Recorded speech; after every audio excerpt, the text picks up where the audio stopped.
Buenas noches y bienvenidos al cuarto episodio de nuestro programa Tertulia Informativa Periodo 2021. Mi nombre es Camila Herrera Velarde y estoy muy emocionada por esta entrevista en la cual vamos a hablar de un tema sumamente interesante. Antes de empezar, quisiera recordarle dos cosas.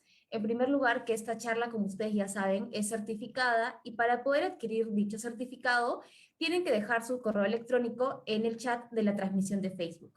Asimismo, gracias a nuestro invitado, tenemos una serie de materiales sumamente interesantes que son complementarios a la explicación que él nos va a dar y estos van a poder encontrarlos en una carpeta Drive que también se encuentra el link en los comentarios del Facebook.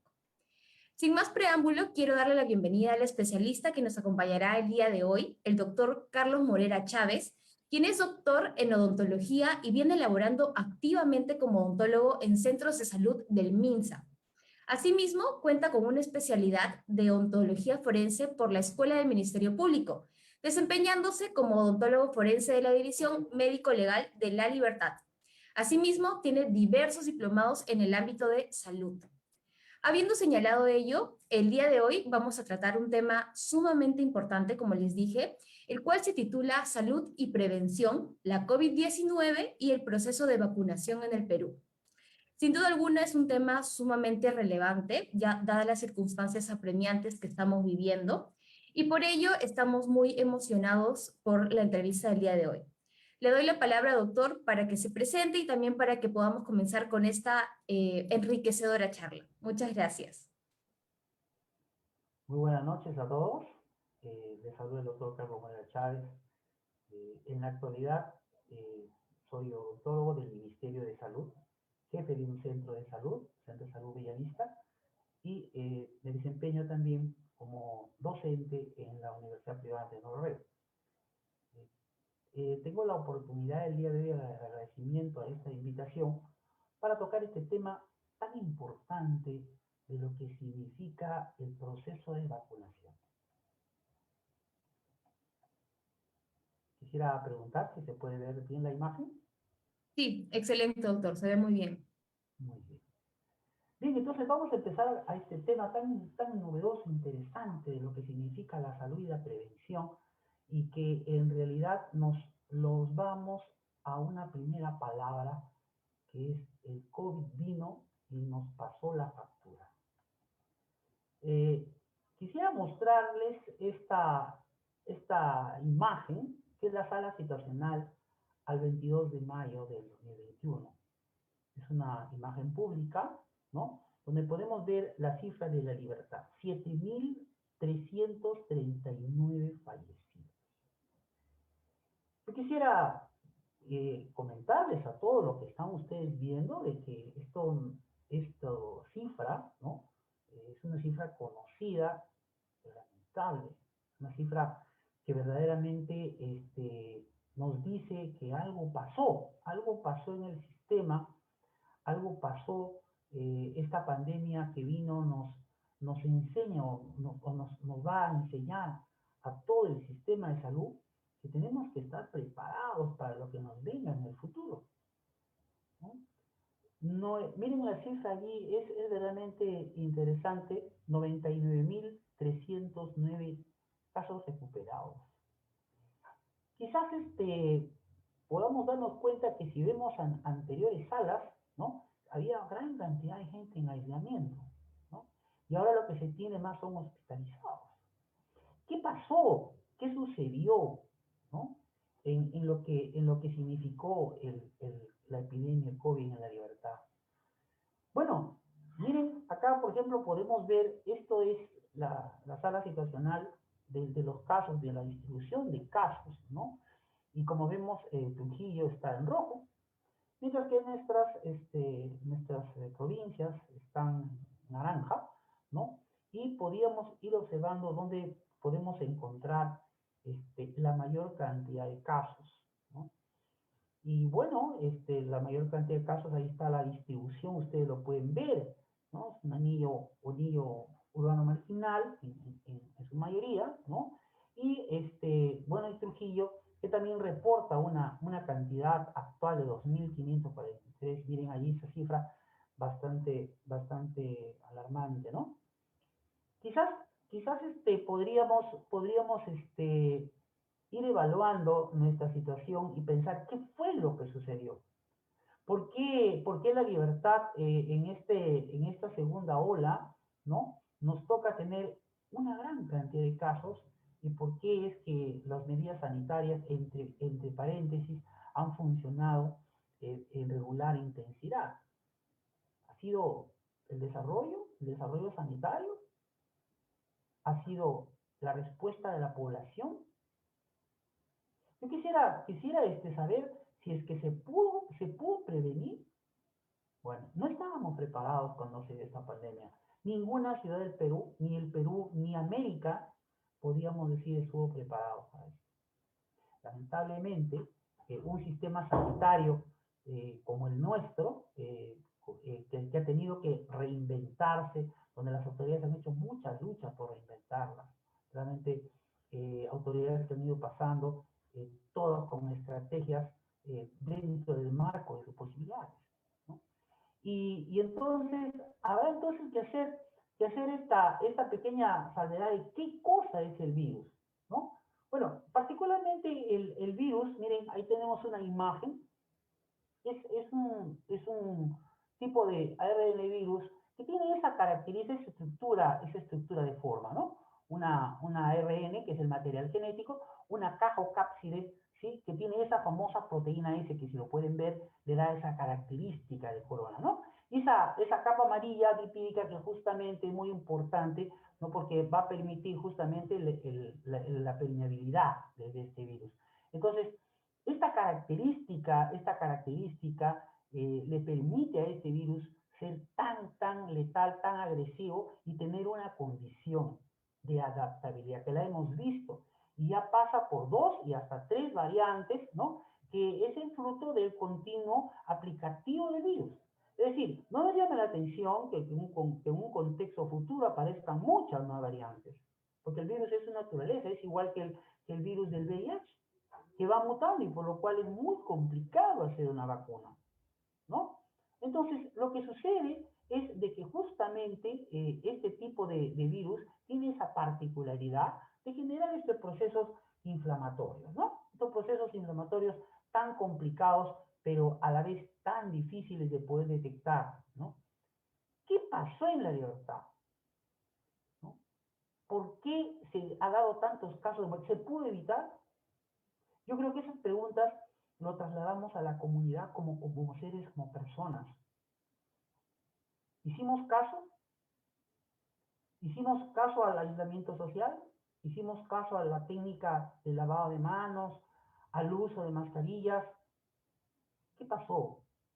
¿Por qué es que Trujillo ha tenido tanto? Y esto llama mucho la atención porque la difusión de esta enfermedad es a nivel mundial. Está en todo lugar, ¿no? No es una información y nadie podría, creo que en Trujillo, nadie puede decir yo no sé nada sobre el coronavirus. Yo creo que todos conocen qué es la enfermedad y qué es tan grave, ¿no?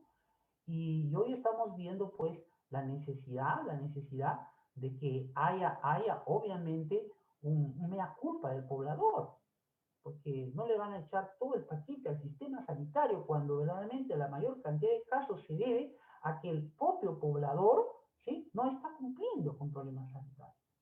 Entonces, el sistema de salud colapsa porque es el poblador quien disemina la enfermedad, ¿no? Y obviamente esto desarrollo de la enfermedad a ese paso tan rápido, ¿no? Y que verdaderamente en una ciudad tan cosmopolita como Trujillo, ¿no? Que verdaderamente tiene sistemas bastante difíciles de poder, el sistema sanitario en el primer nivel de atención en las zonas urbanas marginales, aún necesita mucho soporte, igual que en la sierra, igual que en otros lugares de la libertad, que los gobiernos intentan desarrollarse.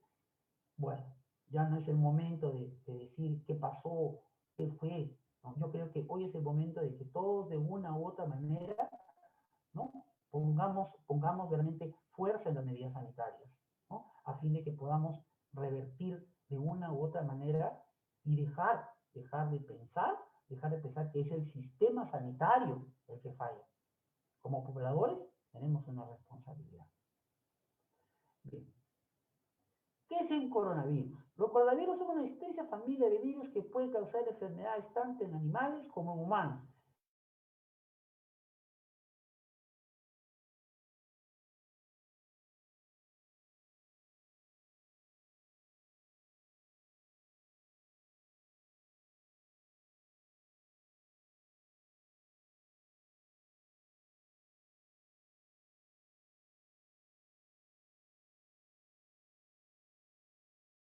Ya todos conocemos que nació en Wuhan, brote en el año 19, ¿no? Y que hoy es una pandemia mundial, ¿no?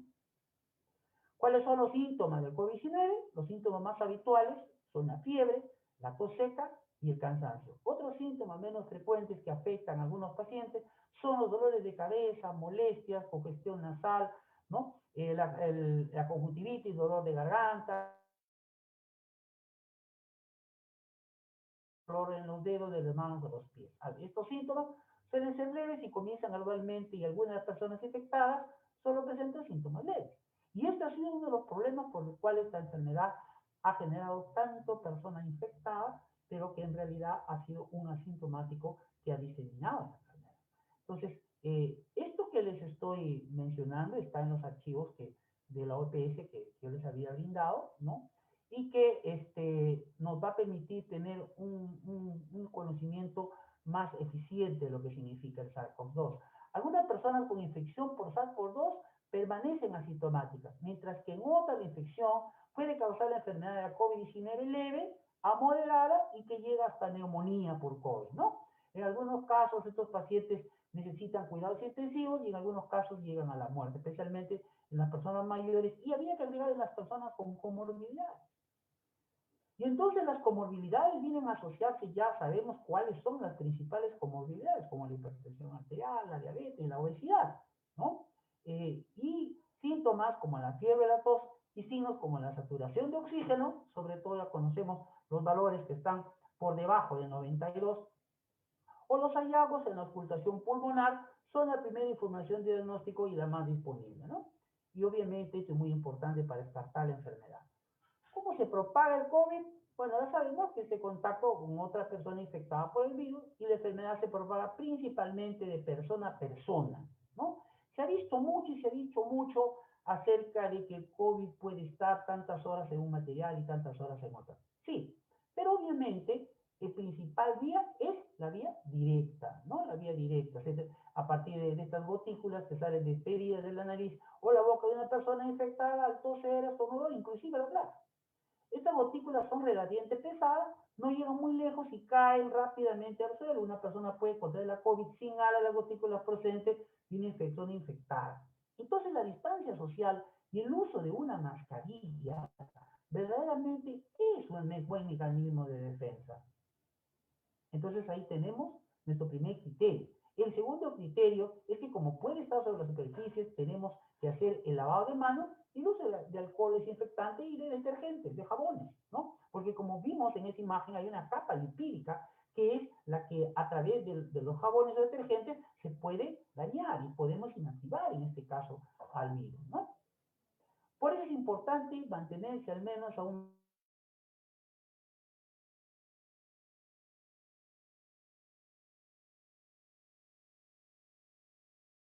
personas pueden infectarse si lo tocan y esos objetos son superficies y luego se tocan los ojos, la nariz o la boca. Pues es importante lavarse las manos frecuentemente. Yo podría decir que el uso de la careta facial ayuda muchísimo. Da una seguridad, ¿sí? Porque verdaderamente ya inclusive con el paso de la continua escala, en algunos momentos, personas que se han contaminado, ¿no? Han estado simplemente con una mascarilla simple, ¿no? Entonces, ahora la normativa pide que sea doble mascarilla y también el uso de una careta facial, ¿no? ¿Cómo podemos protegernos a nosotros mismos y a los demás si no sabemos quién es infectado? La respuesta es la que da el Ministerio de Salud. Practicar la higiene respiratoria y de las manos es importante en todo momento y la mejor forma de protegerse a sí mismo y a los demás. Cuando sea posible, mantenga al menos 1 metro de distancia entre usted y los demás. 1,5 metros es lo ideal, ¿no? Esto es especialmente importante si está al lado de alguien que esté tosiendo o estornudando, dado que es posible que algunas personas infectadas aún no presenten síntomas, más aún que estamos en una fase de invierno, ¿no? Una estación de invierno, donde obviamente se puede iniciar otras enfermedades muy similares, como la influenza o el resfriado común, ¿no? Y que puede también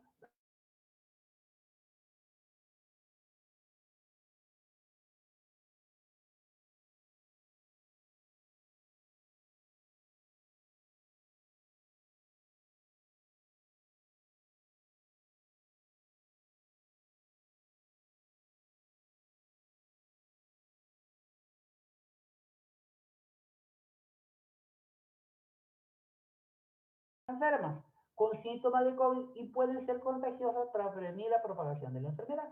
Y el distanciamiento físico significa estar físicamente separados.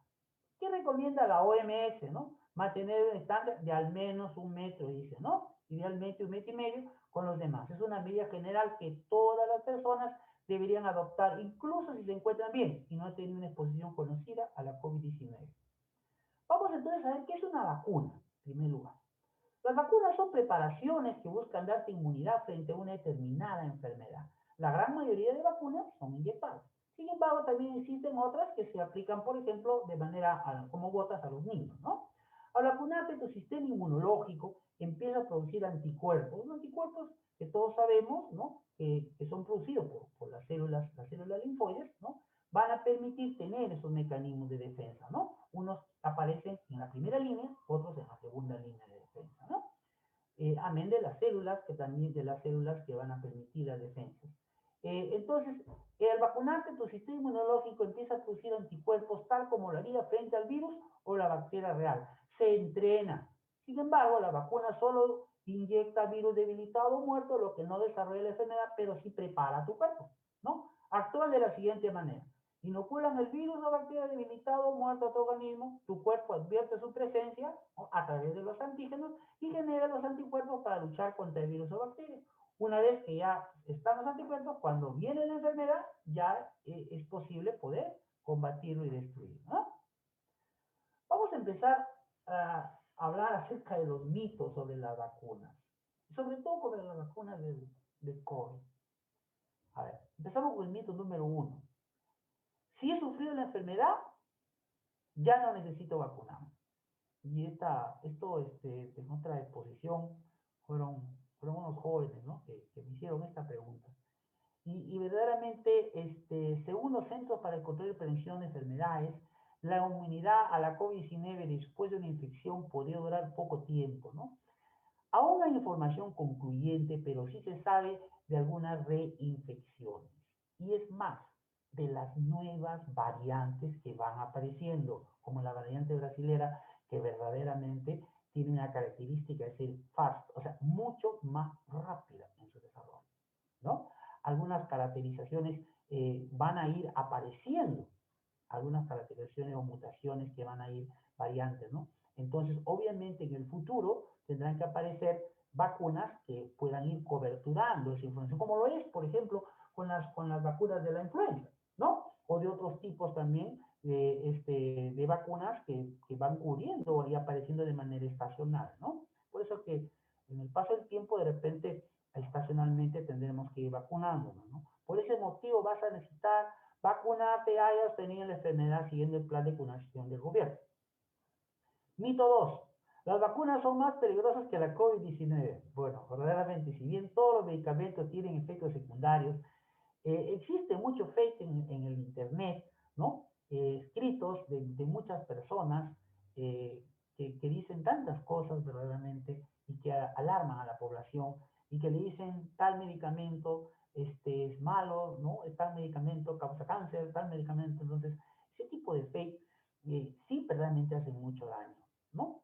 Y es que hay que conocer primero qué es una vacuna, cómo se forma. Si bien todos los medicamentos tienen algunos efectos secundarios, las vacunas aplicadas hasta el momento Solo ha reportado síntomas como dolor de cabeza en la aplicación, malestar general de cabeza, y es decir, ninguno que pueda ser peligroso. Quizás en algunos casos se ha reportado elevación de la tensión arterial, ¿no? Por eso es que es tan importante, una vez que te vacunan, ir esperando para ver que no haya elevación de la tensión arterial. Mito 3. Las vacunas se han desarrollado en muy poco tiempo, por lo que no serían efectivas. Esto es incorrecto. Aunque es verdad que las vacunas deben pasar por 3 fases de investigación y que esto puede tardar años, eso también es cierto. Una situación excepcional como la que vivimos ha obligado a la humanidad entera a acelerar etapas, y esto era así. No había de otra, ¿no? Es decir, o tenías uno o tienes cero. Y en este caso, pues, si bien es cierto, y esto hay que tomarlo con mucho criterio porque muchos epidemiólogos estarán de acuerdo en que algunos estudios han sido, entre comillas, acelerados, ¿no? Otros sí han pasado los controles, ¿no? Y están a la vez siendo evaluados. Entonces, esto sí es bastante cierto y hay que tomarlo con mucho criterio, ¿no? La pandemia de COVID-19 ha comprometido a todos los estados del mundo y a la comunidad científica internacional. Gracias a la suma de decenas de laboratorios y miles de científicos y tecnología del siglo XXI, es posible llegar a desarrollar una vacuna potente con esto en un tiempo mucho menor que el habitual. Eso sí es cierto. Mito 4. La efectividad de las vacunas adquiridas por Perú es muy baja. Bueno, y esto hay que ver el tema de lo que significa efectividad, ¿no? O sea, cuando hablamos, y esto vamos a ver en una diapositiva, eh, han venido vacunas y están llegando, y vamos a ver, hay diferentes tipos de marcas de una a otra, ¿no? Que tienen diferentes tipos de efectividad. Y es que en realidad, cuando hablamos de vacunación, ¿no? Podríamos decir de una cantidad de vacunados, ¿cuántos verdaderamente, cuántos de esos vacunados en el tiempo pueden llegar a enfermarse, pueden llegar a fallecer, ¿no? Entonces, verdaderamente, la efectividad de las dos vacunas adquiridas por nuestro gobierno, la de Sinopharm, que es la vacuna que se ha distribuido, también hoy se está distribuyendo la Pfizer, la AstraZeneca, ¿no? Superan la recomendación mínima considerada por la Organización Mundial de la Salud, es decir, como mínimo el 50% y no menor a 70%, ¿no? Bueno, yo diría que si preguntáramos a los administradores si se tuvo el tiempo, sí, si se tuvo los momentos, sí, pero hoy existe gracias a un sistema que lo vamos a ver ahora también, la oportunidad de poder coberturar vacunas, ¿no? Es decir, en su momento no hubo, hemos tenido la oportunidad de ver un avioncito llegar con la componente de vacuna, ¿no? Esto ha sido muy interesante, pero sí habrá que rediseñar en el futuro modelos administrativos que sean un poco más eficientes, ¿no? Mito 5. Una vez que me vacuné ya no tendré que usar mascarilla. Falso, porque no todos estarán protegidos al mismo tiempo. El plan de vacunación en nuestro país tiene previsto aplicar las vacunas progresivamente y por grupos, desde los más hasta los menos vulnerables. Por ese motivo, si recibe la dosis, debe seguir obedeciendo todos los mandatos, pautas de recomendaciones dictadas durante el estado de emergencia para evitar transmitir el virus a personas no vacunadas. Mito 6. Y esto sí, realmente yo he tenido la oportunidad de leerlo, ¿no? Las vacunas modifican mi ADN. Verdaderamente, esto es bastante falso, ¿no? Es bastante falso. Lo que sucede es de que, a ver, yo escucho un sonido, ¿no? Y pienso que es algo, esto es lo que ha pasado. Algunas vacunas, por ejemplo, usan tecnología que extrae un pedazo de ARN mensajero, no ADN, ¿no? Es decir, el ARN vamos a encontrarlo en la célula, ¿sí? De tres formas, ¿no? Y el que van a utilizar es una fracción. Entonces, y otra cosa, es una codificación de virus, no se va a mezclar con la codificación humana, eso no procede, ¿no? Entonces, no es verdad que va a modificar el ADN. Lo que es verdad es que algunas usan tecnología de ADN, ¿no? Y lo introducen, ¿no? Para que puedan colocar información genética y obviamente el sistema defensivo aprenda, ¿no? Entonces, es una tecnología, pero parece que la gente lo ha entendido mal, ¿no? Sin embargo, las vacunas que ha comprado el Perú son hechas con un método diferente, que usa un virus debilitado en lugar de ARN mensajero. Una inyección lo introduce en nuestro organismo para que el sistema inmune genere defensas antes de que lo contagiemos. Si esto llegara a ocurrir, nuestro cuerpo estará preparado para vencer al coronavirus. Eso es lo que esperamos. ¿Existe algún medicamento, tratamiento contra el COVID-19? No voy a hablar de ivermectina, no, o sea, es decir, de tanto producto, de tanto medicamento toxicilante, o sea, de tantos medicamentos que aparecen de una u otra forma, pasando por los corticoides y pasando por otros más, ¿no? Clínica y médicamente existen los protocolos de atención desde el primer nivel de atención, desde que el paciente llega, ¿no? El médico de la posta que se atiende tiene un esquema para poder validarlo y poder tratarlo según su estado. Eso es lo que tenemos que internar, que todo paciente sea visto por el profesional de la salud, ¿no? Lamentablemente, a veces termina la vecina, a veces termina otra persona, ¿no? Recetando, cosa que está muy mal y que verdaderamente eso sí ha generado que muchos pacientes que debieron atenderse desde el primer día terminó atendiéndose en el día 10 y ahí hemos llegado pues a verdaderamente a fallecer, ¿no? Algunas soluciones de la medicina occidental o tradicional, remedios caseros, puede resultar reconfortante, sí, claro que sí, ¿no? Pero la OMS no recomienda automedicarse con ningún fármaco, ¿no? Incluidos todos los que aparecen en el mercado. Lo que se recomienda es la evaluación médica, ¿no? Para que pueda verse en qué momento, en qué estado de la enfermedad ese paciente debe ser atendido o debe ser hospitalizado, según sea el caso. La forma más eficaz de protegerme a uno mismo frente a la COVID son, obviamente, las medidas de las que hemos hablado, el lavado de manos, ¿no? Evitar tocarse los ojos, cubrirse la boca, ¿sí? Y mantener una distancia de al menos 1,5 metros con la persona, ¿no? Esa es la más eficaz. Actualmente existen 8 vacunas que han sido aprobadas y recibidas autorización de uso de emergencia en varios países y están siendo distribuidas para inmunizar a la población mundial, ¿no? Bueno, la de Pfizer, que tiene 95% de efectividad, Moderna 94% y Sputnik pues es una vacuna que se ha distribuido bastante, la Novavax, la Sinopharm, que es la que en el Perú se aplicaba al personal de salud, la AstraZeneca, Johnson Johnson y Sinovac China, que están viendo ustedes el 49,62, aún está en algunos estudios. Entonces, la pregunta ¿es mala una vacuna que tenga 92? ¿Es mucho mejor la vacuna de 95? No, no, no. Lo que sucede es que va a depender mucho de cómo podemos hacer ese nivel de protección.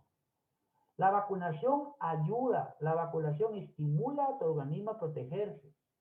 ¿Qué pasa si, por ejemplo, yo me vacuno y ya digo, ya me vacuné, ya estoy inmune, salgo, ya me quito la mascarilla, ¿puedo caminar? No, porque puede pasar una persona con otro tipo de variante y entonces esa vacuna que era 92, 95%, contra la primera cepa original, no me va a cubrir y me voy a enfermar. Entonces, es por eso de que esto de la efectividad, ¿no? Es más para poder iniciar un proceso de protección, ¿no? ¿Qué vacunas se están aplicando en el Perú? Nuestro país ha llegado de acuerdos con laboratorios para la adquisición de vacunas que protejan a los ciudadanos, ¿no? Bueno, y está programado que pueden llegar hasta 48 millones de dosis.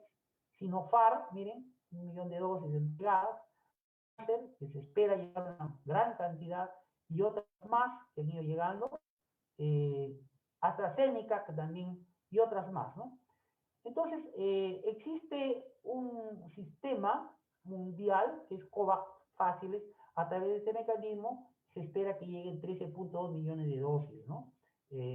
Ahora, ya en el Perú, en La Libertad, la vacunación ha terminado ya en estratos, y vamos a ver, el personal de salud ya se vacunó, ¿no? Ha ido empezando por los mayores de 80, 70, ¿no? Y hoy estamos en los mayores de 63 años, ¿no? Entonces, y eso tiene una explicación, ¿no? Y tiene mucho que ver con las comorbilidades.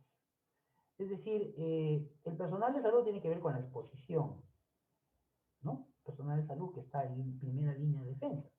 Entonces, ellos están más expuestos. Entonces, ellos tenían que ser los primeros en ser vacunados. Hablo también de policía, ejército, bomberos, etcétera, etcétera. O sea, estoy hablando de personal de salud en general, no estoy hablando del Ministerio de Salud, ¿no? Quienes verdaderamente de una u otra forma ya han recibido y probablemente están bastante coberturados el tema de la primera línea. Entonces ahora estamos en lo que es la cobertura. Y aquí hay un detalle interesante, ¿no? De lo que significa la cobertura y el abastecimiento, ¿no? Es decir, a veces eh, no podemos decir que vamos a vacunarlos al 100%, sí sería lo ideal, ¿no? Lamentablemente, pues tenemos personas mayores de 80 años también en zonas urbanas marginales, los tenemos en la Sierra de la Libertad, ¿no? Y esas personas mayores de 80 de repente no se han podido vacunar, no porque no quieran, sino que de repente su acceso ha sido más complicado, ¿no? Y llevar las vacunas también tiene un tema de control y distribución y cadena de frío que el Ministerio de Salud es bastante exigente en el tema de cadena de frío, ¿no? Actualmente en el mundo se viene desarrollando más de 140 vacunas contra la COVID, ¿sí? Que se encuentran en fases preclínicas, 23 potenciales en ensayos clínicos de fase 1 y 3, las que están elaborando con diferentes plataformas de producción. Nos vamos a ver en una tablita, ¿no? Y en esas condiciones, el Perú está buscando el abastecimiento oportuno de vacunas por medio de la compra directa a proveedores a través de la compra global de COVAX Facility y tener la primera opción de compra participando en ensayos clínicos de fase 3. Esta es una tabla donde están las diferentes plataformas de producción de las vacunas COVID, ¿no? Y aquí quisiera solamente mencionar que verdaderamente la plataforma, hablamos de los elementos que conforman, ¿no? De los elementos que lo van a conformar. Las menos estables son los de ARN, ADN y los vectores virales, ¿no? Y las más estables son las inactivados, atenuados, ¿no? Las de partículas similares a virus, ¿no? Y las subunidades de proteínas, que son las más estables, ¿no? Y que pueden distribuirse de una u otra manera y que tienen una cadena de frío distinta. Es decir, una cadena de frío, ¿no? Realmente es lo que va a garantizar la efectividad en la vacuna. Entonces, el sistema de salud, tenemos una buena cadena de frío, ¿no? Lo cual nos ha permitido ir desarrollando y tener, obviamente, una buena cobertura, ¿no? Entonces, existen diferentes tipos de plataformas y tipo de partículas que van a permitir una mejor o mayor distribución y redistribución de la vacuna, ¿no? Obviamente que en el Perú, Sinopharm, ¿no? Ha tenido este control de las fases. Bueno, se habló mucho.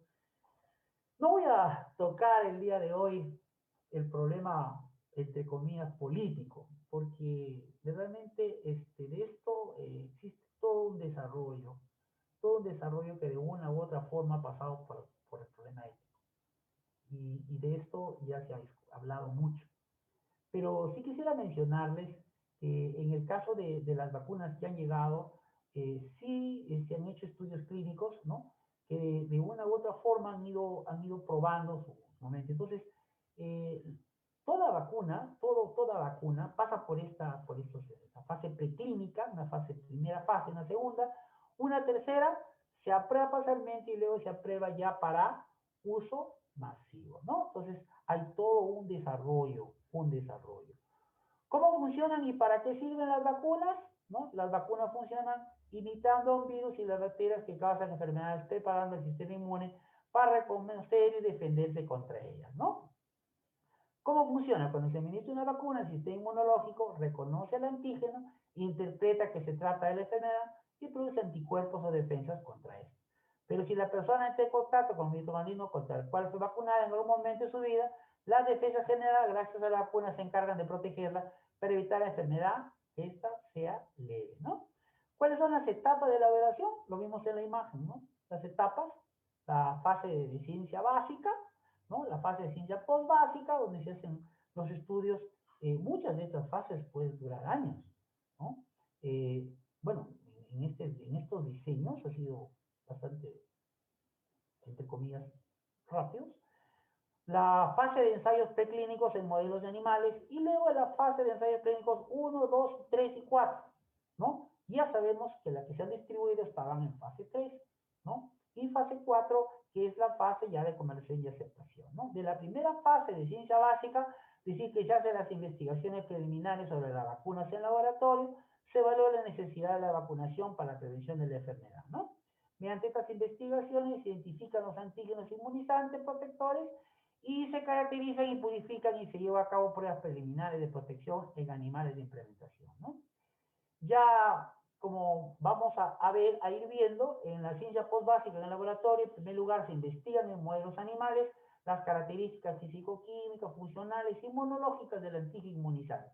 Y en segundo lugar se desarrollan las especificaciones descriptivas y normativas del producto, ¿no? Entonces, todo esto es un diseño que se utiliza en toda la fabricación de los ensayos hasta la última fase, que es la fase 4, donde finalmente se procede a las fases de experimentación en humanos que finalizan con los ensayos en la cuarta, ¿no? También la esa de post-comercialización.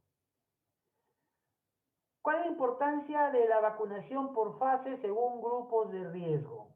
Bueno, básicamente radica en la priorización de personas potencialmente expuestas al COVID o que por su condición sistémica podrían ser más vulnerables, ¿no? Y ahí lo tienen. Primero, personal sanitario, personas de 80 años o más, ancianos institucionalizados, personas adultas de 65 a 79, y ahí están, miren, con comorbilidades. Y aquí están las comorbilidades: diabetes, ¿no? Diabetes, cardiopatía, enfermedades, la EPOC, enfermedad pues, pulmonar obstructiva crónica, las enfermedades renales, obesidad, ¿no? Otros pacientes que reciben quimioterapia, y entonces habrá que hacernos la pregunta, ¿no? ¿Tenemos grandes pacientes o grandes concentraciones de pacientes con comorbilidades? Somos una ciudad que consume mucha grasa en su alimento.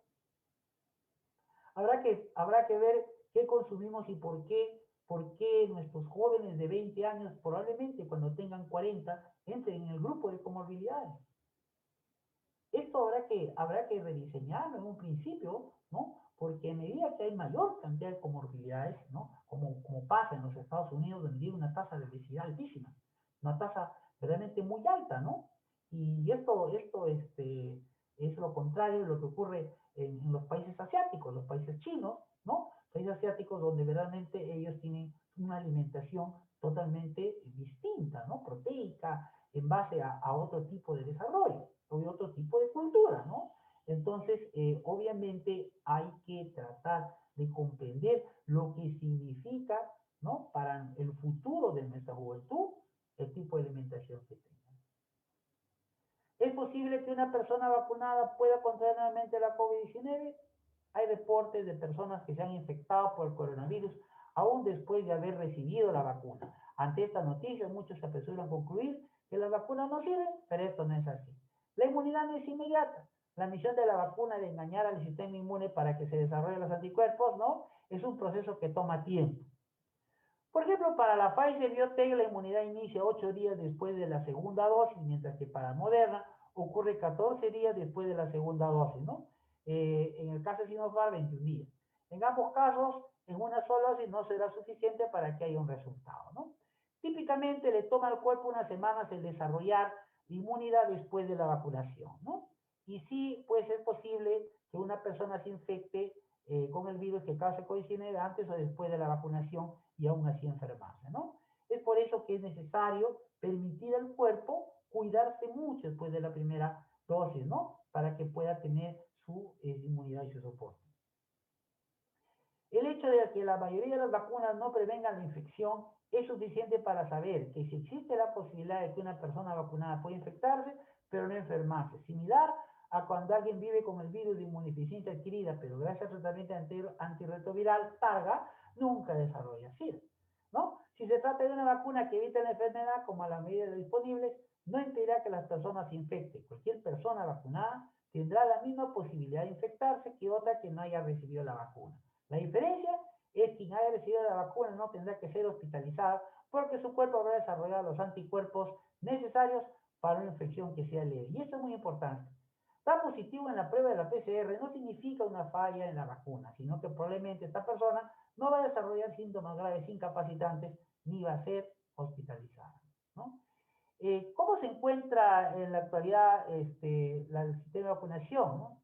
Bueno, acá solamente quisiera mencionarles que Perú está dentro de los países que recibe el sistema COVAX. Entonces, ya desde marzo estamos con una buena línea de defensa, ¿no? Esperamos que para este mayo, ¿no? Mejore considerablemente esto, ¿no? Esto que ven ustedes es el de la All World Day, que es la última vacunación hace 3 días nada más, ¿sabes? Hace 3 días, miren, y esta es la tabla del 17 de mayo. 2, miren, 0,5 millones de dosis vacunadas, ¿no? Y están las que tienen al menos una dosis, un verde más claro, y con 2 dosis, ¿no? El verde más oscuro. Y a la derecha pueden ver, ¿no? De hace 2 días, ya hace 2 días, 3,02 millones y completamente vacunados, ¿no? 898,000, ¿no? Entonces, hoy creo y que podríamos decir de que estamos en buen camino, aún nos hace falta desarrollar mejores sistemas, la velocidad de vacunación no es la que se espera, la gente no asiste a los centros de vacunación, ¿no? Lo cual genera hora hombre, lo cual genera cadena de frío, lo cual genera muchas cosas y a veces pues se espera vacunar una cantidad y estas personas no asisten por diferentes motivos, ¿no? Bueno, y esta es la cadena logística que les estaba mencionando, ¿no? Que verdaderamente hay todo un sistema de congelamiento que tiene que ser utilizado y distribuido, toda una tecnología, ¿no? Que gracias lo tenemos, estamos utilizándola. Entonces eso nos fortalece mucho, ¿no? ¿Cuáles son las empresas, industrias o laboratorios que han desarrollado una vacuna y cuáles de ellos han sido aceptados o reconocidos por la comunidad científica? Bueno, acá las tenemos, ¿no? Moderna, ¿sí? Que estaba con 1,24 en la cepa original, pero miren a la variante, ¿no? La Pfizer, de igual manera, ¿no? Que tenía 1,25, pero es variante. Entonces, y ahí estaba, ¿no? Sinopharm con sus 79, ¿no? Dosis en 38 días, en un buen sistema de almacenamiento, y habrá que ver, por ejemplo, algunas opciones, ¿no? De unas mayores que otras que van a ir desarrollándose en el futuro. Entonces, no nos llame la atención que en los próximos años, ¿no? Aparezcan nuevos diseños, ¿no? Que puedan mejorar la cobertura. Entonces, como les voy a repetir, todas las vacunas son buenas. Todas. Unas ofrecen una cobertura mayor, lo cual no la hace mal a la otra. Todas las vacunas son buenas. Lo importante es tener la protección, ¿no? En total, el Perú ha recibido 1.377.000 dosis de vacunas contra el coronavirus, de las cuales se está desarrollando la nueva estrategia de vacunación con enfoque territorial, ¿no? Existen además otras 200 potenciales vacunas que se están desarrollando. Imagínense, en el mundo hay cantidad de laboratorios que están, y dentro del poco van a aparecer vacunas que ya tengan la segunda y la tercera variante. Entonces, creo que lo más importante es que todos comprendamos que los mitos están para eso, para poderlos conocer y poder observar, ¿no? De que ya hay una nueva, van a aparecer nuevos diseños, ¿no?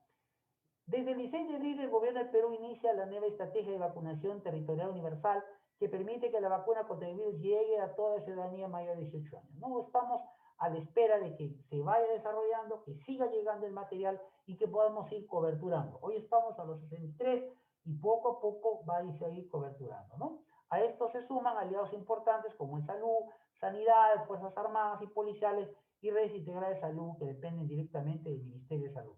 El Ministerio de Salud no ha dispuesto a activar ningún proceso de vacunación de las aseguradoras privadas, sino que han manifestado, ¿no? A la Asociación de EPS y a la Asociación Peruana de Empresas de Seguros que los centros de vacunación deben estar abiertos a todos los ciudadanos, según su rango de edad, sin distinción de ningún tipo y según su lugar de residencia, y agregar que el único documento es el DNI, ¿no? Existen muchos protocolos clínicos, ¿no? Que van a permitir combatir el COVID, ¿no? Y lo importante, ya para terminar la exposición, ¿no?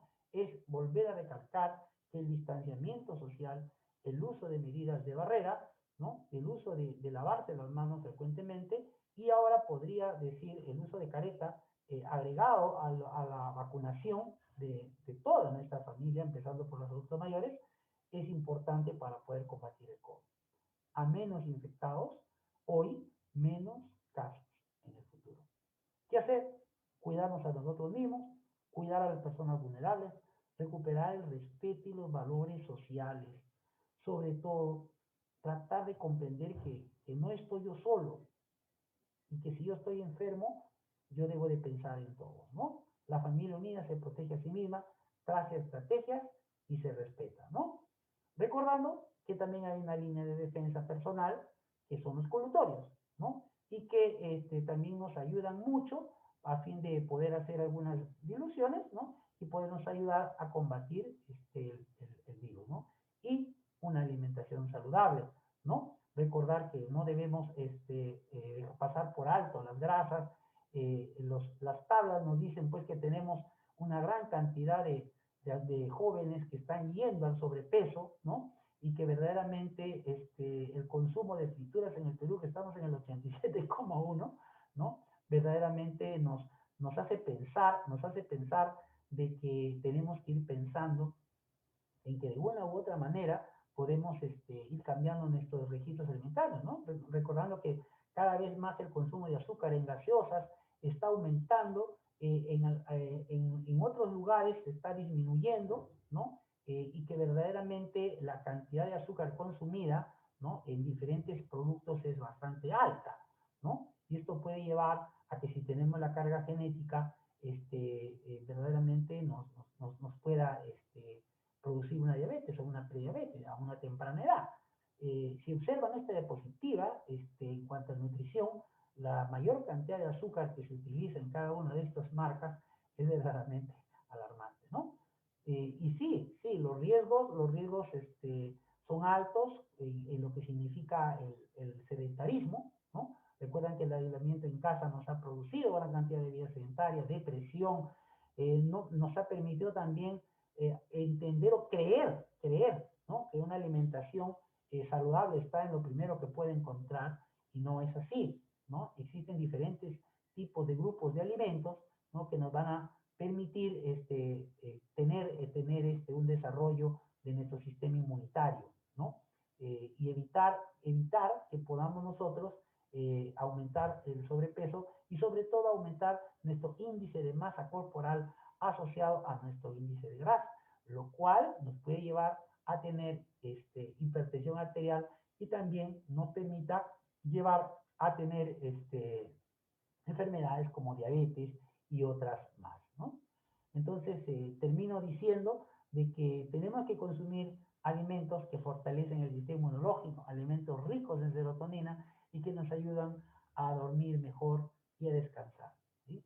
Bueno, y con esto, muchas gracias. ¿Qué hacemos si no salgo aquí en consulto? Bueno, para eso existe el telemonitoreo, el teleatiendo del Ministerio de Salud, ¿no? Allí pueden ver los teléfonos. Quien habla hace teleatiendo, por ejemplo, yo hago teleatiendo, ¿no? Y entonces, así como yo, muchos profesionales de la salud, ¿no? Pueden recibir su llamada y hacer su consulta, ¿no? En diferentes tipos de establecimientos de salud.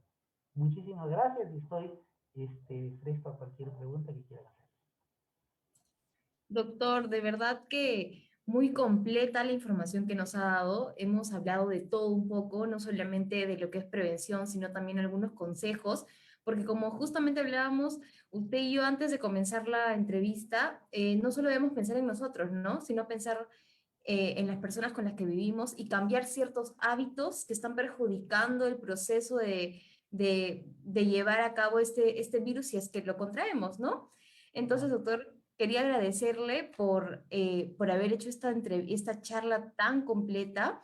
Si bien es cierto, nosotros le alcanzamos algunas preguntas para desarrollar, pero definitivamente sobrepasó nuestras expectativas porque incluso hemos podido ver los datos tan alarmantes del 22 de mayo, ayer, ¿no? Hasta el día de ayer, que en donde nos damos cuenta y ojalá que las personas que puedan ver esa entrevista en estos momentos o después, porque la entrevista queda grabada, puedan tomar esos datos no como una fuente informativa, sino también como una llamada de atención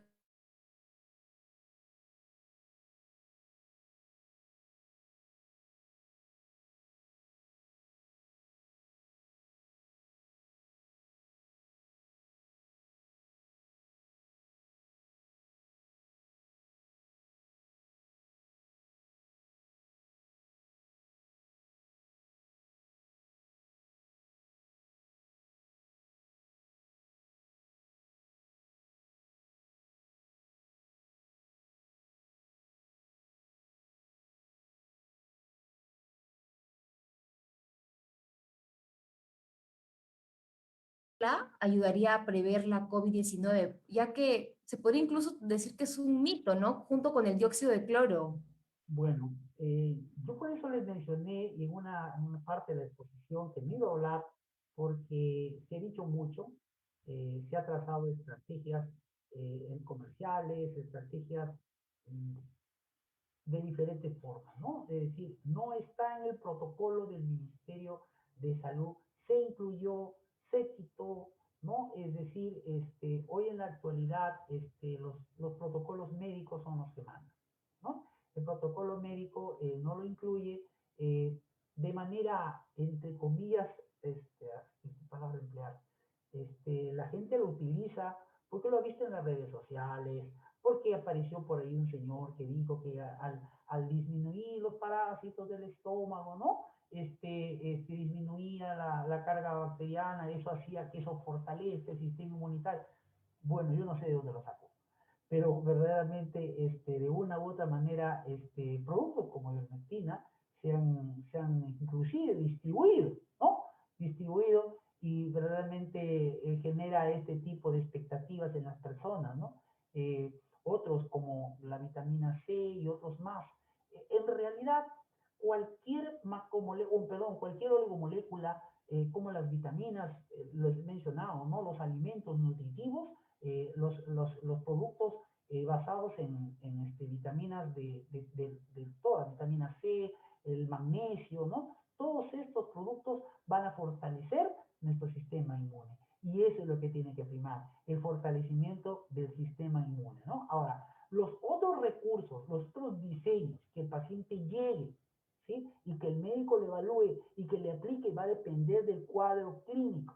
Es por eso que solo el médico al evaluar puede indicar tal o cual producto.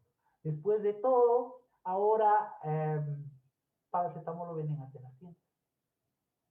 Y yo recordaré que era un producto que se recetaba al principio, ¿no? Hace muchos años atrás, te hablo de 25 años atrás, se recetaba como un producto médico, ¿no? Y inclusive decía que producía daño hepatotóxico, ¿no? Inclusive, ¿no? Y aún así, ¿no? Terminó como un producto doméstico muchas veces. Lo cual, en cierto modo, pues, vamos a decirlo así, ¿no? Lamentablemente existe mucho de artesanal, mucho de comentario, pero poco de científico. Eso no quisiera comentarles, que en Sí, realidad solo los protocolos clínicos usados por los médicos son los válidos y que están distribuidos por los médicos. efectivamente, doctor. También tenemos otra pregunta que nos hicieron llegar y lo que consultan es ¿a qué se debe o por qué se crea una nueva variante de la COVID-19? Lo que sucede es que son mutaciones. Las mutaciones son propias del propio virus, ¿no? El virus tiene una cápsida externa, ¿no? Esa famosa proteína que lo mencioné en la imagen, ¿no? Y que verdaderamente le permite tener esa capacidad antigénica, ¿no? Entonces, estos virus, los virus son seres inertes, ¿no? Son simplemente una molécula de ARN con una casita, una cápside, y que tiene en su estructura, en la parte externa, este tipo de virus al menos, ¿no? Este tipo de proteínas y van mutando, es decir, van cambiando su desarrollo, ¿no? En la estructura hay algunas proteínas estructurales. Entonces, al cambiar su desarrollo, ¿no? Ya los agentes anticuerpos ya no lo van a atacar. Como el VIH, igual que el VIH. Van controlando porque tiene una proteína que se llama la transcriptasa. El VIH tiene una proteína, la transcriptasa reversa, ¿no? Que genera este tipo de falla del anticodón y que, bueno, hace que se produzca la mutación. Algo muy parecido ocurre con este virus. Por eso les mencioné que no nos extrañe, ¿no? Que no nos extrañe que terminados estos 2 años, 23, nueva vacunación, ¿no? Porque de repente ya aparecerá la vacuna X, ¿sí? Con que tenga ya la variante, Brasil es la variante, ¿no? Y esto pasa también con la vacuna, por ejemplo, contra la influenza, ¿no? Que es estacional y que se pide que se vacune también anualmente. Nos olvidamos de la influenza, ya no hay influenza, ya no hay varicela, ya no hay tuberculosis, es decir, ¿qué pasó? ¿No? Y sin embargo, son enfermedades que aún están ahí, ¿no? Y que sin embargo tienen el mismo diseño, pues son virales. Ah, la tuberculosis bacteriana.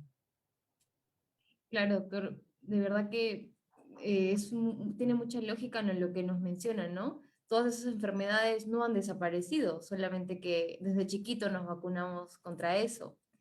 Y doctor, otra pregunta también que nos hicieron llegar es con respecto al plan de vacunación. Hasta el momento solamente están considerando adultos mayores. Ahorita ya aquí en La Libertad me parece que desde los 63 años, Así es. pero hasta el momento no se ve un grupo de personas como que son los niños. Entonces, con respecto a los niños, ¿usted cree que también es importante la vacunación en Lo, estas lo- personas? lo que pasa es de que este virus tiene esa expectativa, ese desarrollo, y se desarrolla más en personas adultas, ¿no? Se ha visto que afecta a algunos niños produciendo un cuadro, un tipo de cuadro, pero no es estadísticamente significativo, ¿no?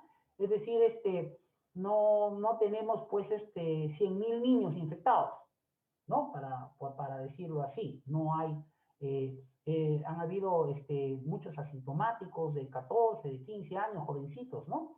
Pero no ha habido o sea, no es un grupo totalmente vulnerable de riesgo, ¿no? Entonces esto por este motivo es de que se está bajando desde la zona vulnerable, porque este virus trabaja con las personas, por ejemplo, si tienen una hipertensión arterial es porque sus arterias están un poco arteriales, un poco cerradas, ¿no? Entonces, esto genera que la presión arterial distribuye más, hay una fisiopatología que hace que estos pacientes, y también los diabéticos, ¿no? Los diabéticos también, que también tienen este problema de la azúcar que genera todo ese desarrollo de la obstrucción, y esto va generando una cascada de reacciones. Por eso, esos pacientes con diabetes, ¿ves? Son los que los afecta más rápido. En los niños no hay estadística significativa. Ah, no, pero si Claro. hablamos del futuro próximo, eso va a bajar, va a seguir bajando, ¿no? Y vamos a llegar a la vacunación hasta menores de edad en algún momento. O sea, Claro, en pero algún ahora momento sí, no sí, hay, pero no son no hay prioridad. estadística significativa. Claro, doctor. Y también la señora Consuelo de los Ríos nos mencionó, en el caso de los chicos con habilidades especiales, como por ejemplo el autismo, ¿cuándo cree usted que sería oportuno vacunarlos? Lo que pasa es que ahora el diseño que está trabajando el gobierno es un tema de edad, ¿no? Es un tema de edad. Sí, han habido algunos casos, ¿no? De infectados, pero en realidad la aplicación va a depender mucho del problema de la edad, de la edad que tenga el paciente en este caso, ¿no? Por eso si es un niño autista que tenga, hablamos de autismo, ¿no? Que tenga 10 años, ¿no? Pues está al igual que cualquier otro niño de 10 años a nivel, ¿no? A nivel de infectología, es decir, no hay una condición sine qua non, como por ejemplo en el caso, por decirlo así, por decirlo, un niño o jovencito o una jovencita que tenga 16 años y que para la mala suerte tenga una diabetes tipo 1, insulino dependiente. Entonces allí sí, o un niño de 10 años o 11 años que sea insulino dependiente, como que lo sabe, ¿no? Entonces, ellos sí tienen una comorbilidad asociada, ¿no? Es decir, hablamos de las comorbilidades asociadas a las que va directamente esta enfermedad, ¿no? Claro, doctor, y justo eso se relaciona con el cuadrito que nos mencionó, ¿no? El cuadrito donde estaban las prioridades y Así es. primero las personas del sistema salud y de ahí sucesivamente. Doctor, otra pregunta muy interesante que nos llegó es con respecto a cuáles podrían ser los riesgos para una persona que teniendo COVID-19 se vacuna, ya que cuando se vacunan las No, personas les preguntan si han tenido o no COVID-19, pero no les piden un documento que certifique que en ese momento quizás no tengan. lo que pasa es de que se ha visto gente, hemos tenido por ejemplo un caso en el centro de salud donde yo trabajo, una trabajadora se vacunó la primera dosis, pero parece que se había infectado 4 días antes o 5 días antes. Es decir, eh, bueno, pues ¿cómo saber que alguien tiene COVID y que se infectó hace 5 días? ¿No? A no ser que tenga los síntomas, pero tiene su capacidad de resistencia. De repente hay gente que no hace los síntomas o es un asintomático aún. Hay gente que a los 4 o 5 días en la variante brasilera en 3 días. Hay gente que a partir del séptimo, octavo día está haciendo los síntomas, ¿no? Entonces, esto va a depender mucho de su capacidad de resistencia de esta persona. Una persona, en el caso que comento, esta persona se, se vacunó, ¿no? Se vacunó porque no sabía que tenía COVID. Y pasaron los 3 días más y comenzó los malestares, pero ya no era por la vacuna, sino que ya tenía 5 y 3, 8 días de su contaminación, ¿no? Entonces ya tenía la contaminación. Bueno, lo ha superado y bueno, verdaderamente sí, hay todo protocolos para estos casos, ¿no? Hay protocolos para estos casos. Pero eso sí, una persona pues que tiene COVID, que está activo, que sabe que tiene COVID, pues no se puede vacunar hasta que pase la enfermedad, ¿se entiende, no? Correcto, doctor. Y finalmente tenemos esta última pregunta y se relaciona mucho con la coyuntura. Hoy en día se realizan muchos mítines o marchas para apoyar a un partido político. Estamos viendo que justamente ya viene la segunda vuelta. Y como vemos, la persona que asiste a esa actividad no está rodeada de una, dos o tres personas, está rodeada de una multitud de personas. Para la persona que asiste, valga la redundancia, ¿cree usted que basta con llevar mascarilla, protector facial y alcohol o podría tomar otras medidas como para cuidarse? Yo creo que la respuesta es obvia. Es decir, hemos hablado que lo ideal es que haya 1 metro, 1,5 metros de separación entre personas. Sería hermoso ver un meeting como las fotos que se vieron. Yo recuerdo unas fotos de un mercado en Lima, donde se veían unas colas largas, inmensas, ¿no? De gente separada, cuando recién empezó el distanciamiento social. Sería hermoso ver un meeting con gente separada por 1 metro, ¿no? Es decir, sería interesantísimo, sería un ejemplo mundial, ¿no? Lamentablemente hay una palabra, pues, que hay que decirla muy claro, ¿no? No voy a hablar de la coyuntura política, voy a hablar de la idiosincrasia del poblador. Ahí está el respeto a uno mismo, cuidarse a uno mismo. Es decir, las posibilidades de que yo aún tenga la mascarilla, aún tenga la careta, pero tenga una persona que esté a 20 centímetros de mi lado gritando, las posibilidades de que me contagie en un momento, en una filtración, y es porque yo también probablemente esté gritando, las posibilidades se van a dar, ¿no? Entonces, obviamente que si el gobierno está hablando de una votación, como hemos visto, ¿no? Sanitizada, ojo, sanitizada. Yo no voy a decir que es incorrecto ni correcto. Sanitizada sí. Y esto me parece de que aún debería haber más criterios.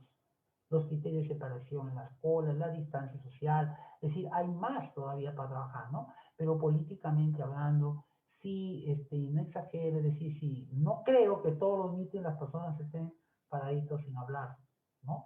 Y entonces las posibilidades de contagio van a elevarse. Bueno, vamos a hacer una cosa, hagamos la estadística de cuántos pacientes hay el día del meeting y luego vemos 21 días después cuántos pacientes llegan ¿no? Es que bajará, subirá, no, eso es antiético, pero sí es verdaderamente triste, sería muy triste de ver un meeting con personas sin mascarilla, verdaderamente ya hay, en Trujillo hay miles de muertos y en el Perú hay muchos miles, como para poder no entender. Es decir, se murió un familiar de COVID y verdaderamente sigo igual. Entonces eso parece que de alguna u otra manera, ¿no? Es un tema de idiosincrasia personal. Claro, doctor, y lo clave sería tomar conciencia, ¿no? Porque nos dan las herramientas, nos dan las instrucciones a seguir y pareciera que no hay la conciencia suficiente como para aplicarlo, ¿no? Entonces, creo que el cambio va a comenzar por uno mismo, tomando conciencia y no solamente transmitiendo la información, sino aplicándolo desde uno mismo y sabiendo dónde vamos, ¿no? Así es. Todos hemos perdido un familiar, yo he perdido un familiar por COVID muy cercano a mí, ¿no? Y entonces esto hace que vayamos reflexionando de una u otra manera, ¿no? Es decir, creo que a los que no les ha tocado, aún no lo sienten, ¿no? Pero quienes les ha tocado vivir y realmente no solo lo sentimos, sino que cada vez aprendemos más. Y esto tiene una necesidad, es decir, aprender a desarrollarse en lo que significa la pandemia del COVID, no solamente en el Perú, sino en otros países. Las expectativas de otros países que vemos, ¿no? Y lo actualizamos. Yo no sé si vi en la página del BUC, que es donde podemos ver inclusive de todos los países cómo está, ¿no? Verdaderamente nos damos cuenta que en el Perú ya los focos están bajando en algunos lugares, pero en otros, como en Trujillo, todavía. Esperemos que mejore. Todo hay que ser positivo, pues hay que ser positivo, ¿no? Sí, doctor, efectivamente, y no hay que esperar que nos pase para tomar conciencia, ¿no? Tómalo. No hay que ser egoístas con las demás personas, como usted nos mencionó, no depende de uno, sino de todas las personas que tenemos a nuestro alrededor. Y bien, doctor, habiendo respondido la última pregunta, y también ya que estamos con el tiempo que apremia, toca agradecerle profundamente por la participación que usted ha tenido en este cuarto episodio, no solamente por haber aceptado nuestra invitación, sino también por habernos brindado este valioso tiempo, doctor, y sobre todo por todo lo que nos ha enseñado, ¿no? Ha sido una charla muy enriquecedora. También quisiera, en nombre de los 40 asociados que somos, agradecerle por su disertación y por los conocimientos brindados. Y bueno, doctor, quisiera darle la palabra para que nos pueda dar un comentario final antes de terminar esta entrevista. Agradecer la invitación, la oportunidad de poderme dirigir a la comunidad, ¿no? Como jefe de un establecimiento de salud, y poder tratar de llevar el mensaje del Ministerio de Salud, ¿no? El mensaje es único, el mensaje es único, cuidémonos entre todos, y yo creo que de una u otra forma tenemos que tomar conciencia porque son muchos los que hemos perdido. Muchas gracias por la invitación y siempre a su lado.